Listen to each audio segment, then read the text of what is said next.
तुमने सारे प्लान का सत्यानाश कर दिया फिजा। अब मुझे बताओ मैं कैसे समझाऊं अपनी जिद्दी मां को। पहले तो आप मुझे समझाएं कि आखिर बात क्या है।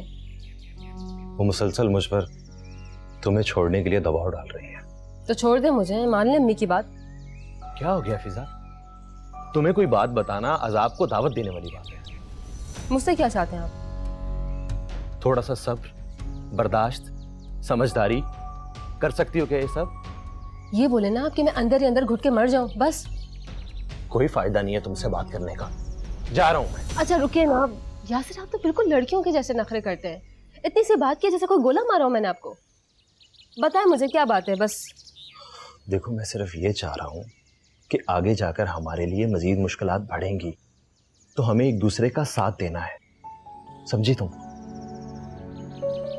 जी, तो क्या आप अपनी अम्मी के सामने इस तरह खड़े रहेंगे? अगर तुम मेरा साथ दोगी तो मैं सब कुछ झेल लूंगा। दोगी मेरा साथ?